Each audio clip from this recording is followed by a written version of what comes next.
to introduce you to Dr. Milton Wolf.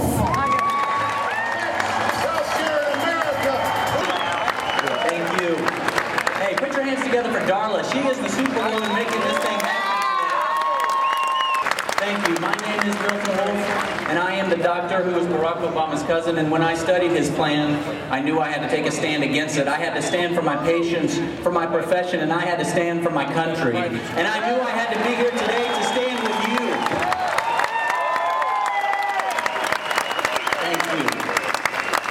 You know, after having gone public, after having jumped in and all the circus that has surrounded my life, all the television shows, the radio programs, the newspaper articles, I can't go anywhere without somebody coming up to me and saying, "Hey, haven't I seen you before? I've seen you on TV, right?" And my reply is always the same.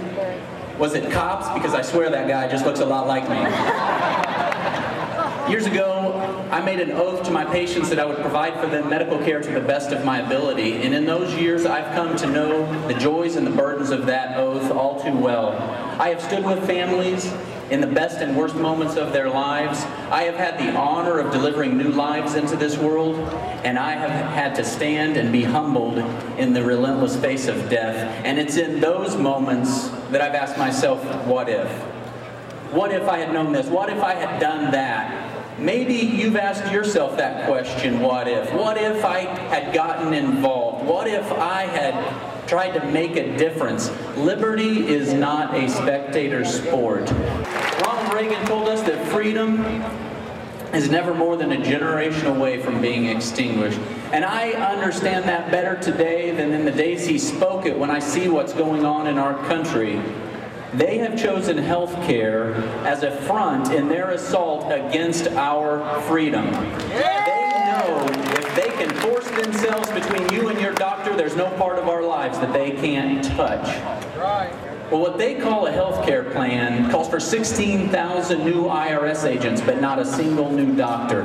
16,000 new tax collectors, but not a single new nurse. What they call a health care plan calls for new taxes on everything from tampons to tanning salons.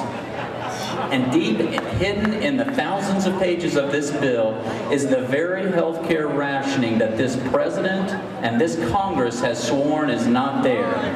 Nancy Pelosi says you have to vote for the bill so you can find out what's in the bill. Well, our own congressman took it one step further. Dennis Moore went on air last month and was cornered and caught and forced to admit that he hadn't even read the bill.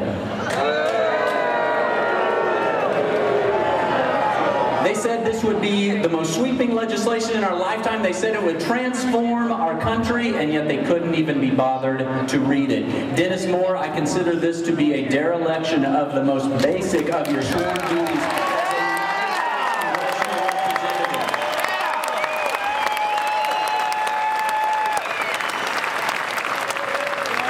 States, they have to wait until November before they can remove their derelict members, but Kansas allows the recall of elected public officials.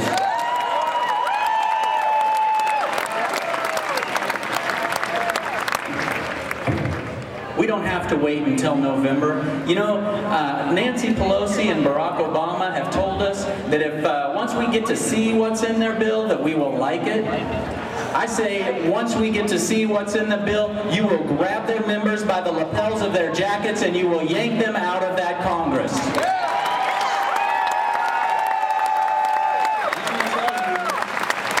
Let me tell you, is this on? Let me tell you, you are not alone. Other states are forming their own movements to recall. I'm going to come around here because I know all these good folks out here are having a hard time to see, so thank you for coming. Other states are starting their own recall efforts. North Dakota, Virginia, New Jersey. Just last month, the courts in New Jersey ruled that the recall effort against Robert Menendez must proceed. Now, the legal giants behind that effort are the good folks at the ACRU, that's American Civil Rights Union, and they stand at the ready for us in Kansas when we do the same with Dennis Moore.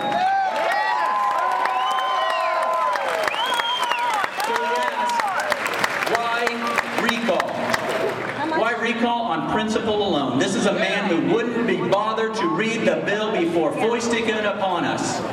But if you need another reason, how about this?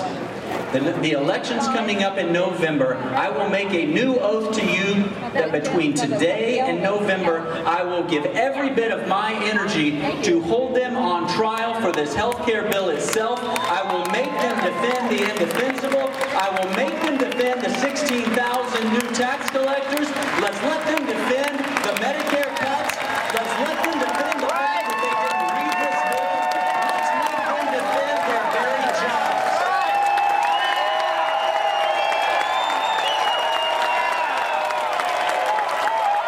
Thank you.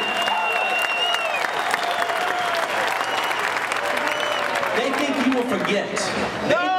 They run around the country now patting themselves on the back and they say you'll forget what they've done.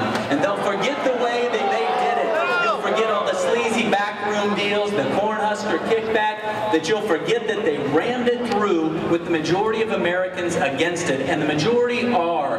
You stand with the majority of Americans. Just this week, 58% of Americans said they want the outright repeal of Obamacare.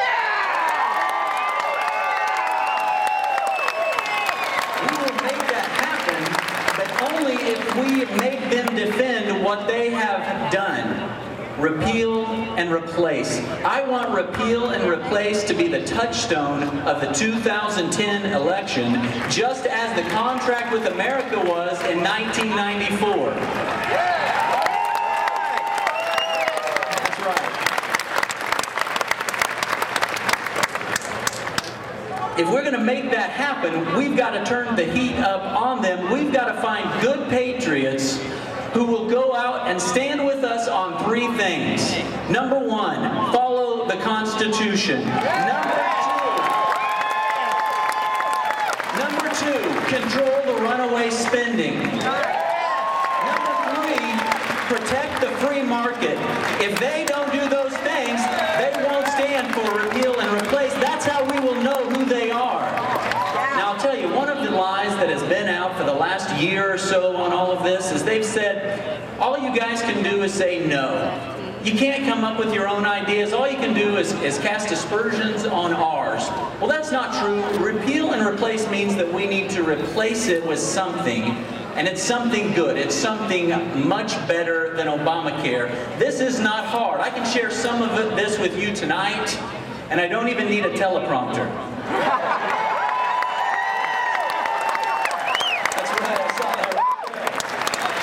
Yeah, I think that one's on loan to some grade school classroom right now. Number one, keep the government out of the patient examination rooms. We don't need some clerk in Washington telling us what health care you are allowed to have and what you can't. You may remember that just last year that Washington told us women in their 40s no longer need mammograms. Excuse me? Let me tell you something. In my medical practice as a mammographer, 20% of the breast cancer patients are women in their 40s, and they don't need mammograms. Let the doctors and the patients make these decisions. We can do better.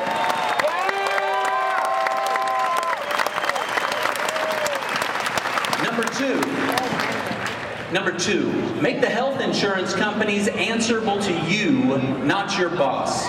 This is a principle of the free market. Break down the artificial state boundary rules that inhibit competition, and that's only half. And eliminate the tax penalty you face if you want to go to the open market and buy your own insurance. You're smart enough to buy your auto insurance. You're smart enough to buy your health insurance. We know that the free market is the most powerful engine of human prosperity in the history of mankind. We know that 1 year, $1,000 Blu-ray DVD player is available the next year for $100 because of the competition and innovation that can only come from the free market. It will work with healthcare. It already is. We can do better. Today our economy suffers, our families suffer because people are tied into a job that they don't want. They know they can do better. They can do better for themselves, their family, for our society, but they're tied down to the insurance that their company provides. We can do better. Number 3, eliminate the junk lawsuits.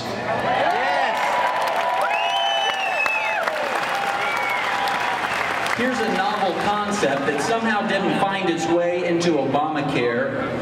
Our healthcare resources should go to healthcare, not to slick trial lawyers like John Edwards.